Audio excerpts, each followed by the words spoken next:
If you don't want this to become your new master bathroom, then you gotta stop doing these 4 things.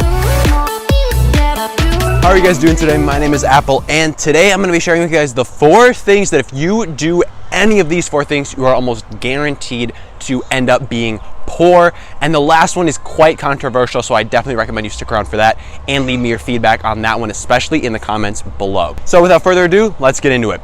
So the first thing that if you do this, you are almost guaranteed to end up poor or paycheck to paycheck is looking at monthly payments.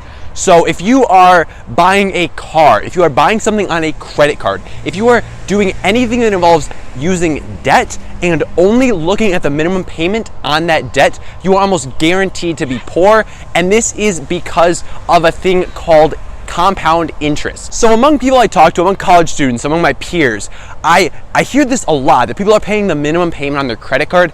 And that just drives me crazy every time I hear people say that. Like, I'll talk to people. I talked to somebody yesterday who is an engineering student, and he knows a ton of really smart people. They're out of college. They have really nice engineering jobs. They're making like $70,000 plus per year, and they're still paying the minimum payments on their credit cards. I mean, they have like good financial habits, but that is just tearing them apart, because when you look at it and you're paying like 28% interest, it can take over 5 years just to pay off a $1,000 charge on a credit card with 20% interest. So think about that. If you go out and you buy the newest iPhone and you put that on a credit card, it can take you 5 years to pay that completely off if you're just paying the minimum payments.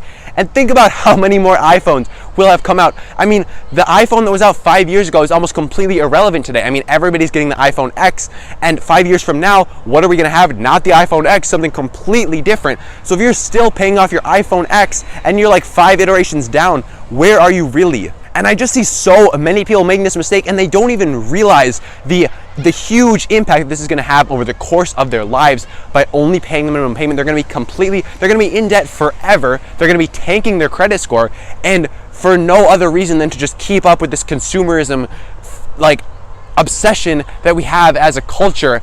And it's absurd that people are paying the minimum payments on their credit cards. It's just such a bad habit to get into.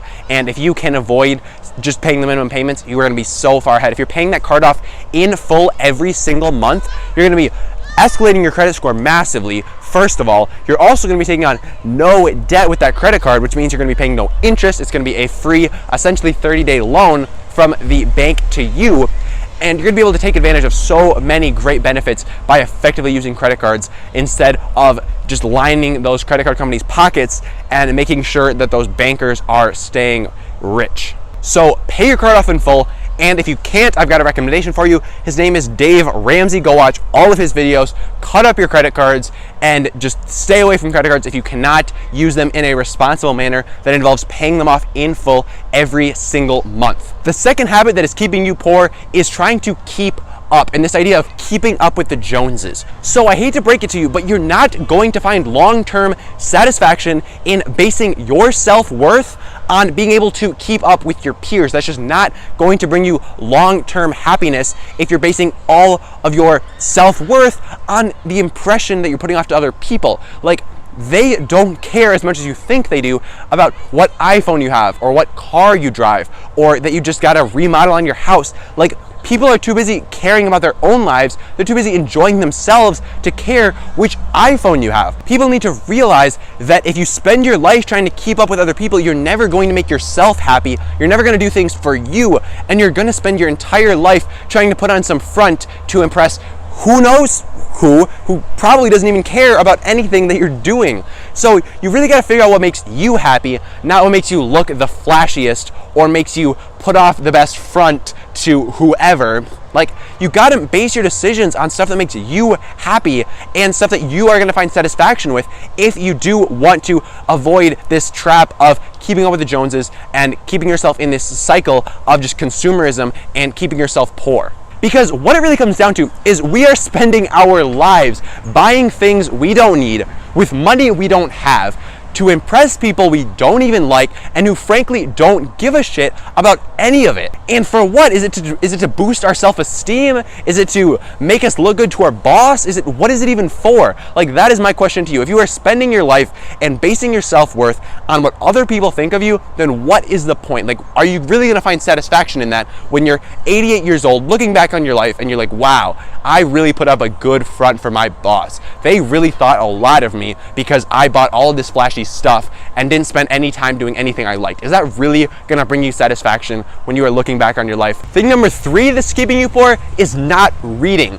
And the first thing that anybody ever says to me when I say you need to read more or that reading is such a good thing, the first thing I always hear, and I'm sure you're thinking this right now, is I don't have time. And to that, I say bullshit. How many hours are in your day? Because I got 24 and I'm pretty sure you do too. So what it really comes down to is it's not that you don't have time, it's that it's not a priority for you. And I completely respect that. Like, some people are single parents out there, like, putting in work, grinding it out every single day, and they have other priorities. They got to keep their family fed. They got to spend time with their family. They got to make sure that things are getting done that are more important to them than finding time to read. Like, I respect that. But for most people, if you look at your day, you're probably wasting at least 30 minutes in there somewhere, be it social media, be it watching TV, be it all of these different things that just suck our time and things that are not being as productive as we could be, and time that we could be using to do something productive, to better ourselves, and in this case, read. So I'm not trying to offend anybody by saying it's not a priority for them that they read, but I'm just trying to put it in perspective that everybody has the same 24 hours in a day, and it really just comes down to your priorities. Like, your priorities dictate where you spend your time and what you spend your time doing. So if reading is not a priority for you, it's not going to get done. If reading is a priority for you, you're going to find a way to get it done regardless of what else is going on in your life. If you make it a priority, it will happen. Now, if you look at the wealthiest, and not just the wealthiest, but the most successful, highly respected, smartest, or just monumental people over the last 100 years, and honestly way further back than that, one thing that you're going to see across all of these people, 99.99% of people who have been wealthy, successful, famous, anything, maybe not famous, but all of the wealthiest and successful people, they read, and they read a lot. So some of the wealthiest people, some of the most successful, smartest people, they're reading books every single week. They're cranking through 50 plus books in a year, whereas the average American has read, like 4 books since they graduated from high school? Like, it's ridiculous how little people read now with their short attention spans and all of these time sucks that are just like social media and all of these things that they can just sink their time into, plop down in front of the TV, sit down for like 5 hours, and then go to bed. Like, the average American spends over 5 hours a day watching TV, and saying that you don't have time to read, and 9 times out of 10, that's just complete bullshit, and it's just not a priority for you. All right, now reason number 4 is because you are living for today. Now, there's a bit of nuance here, so before you smash that dislike button, hit that unsubscribe, and you're like, wow, what are you talking about? I gotta enjoy today. I'm not just gonna save all my enjoyment for retirement, or like throw all my money in a bank account. Like, I gotta enjoy today too, and I'm on board with that. Like, I'm not saying save all of your enjoyment until you're 88 years old and you're on your deathbed. Like, no, that's not what I'm saying at all. What I'm saying here is that life, really, when you look at it, it's 3 things. Life really can be broken down into 3 things. 1, it's memories.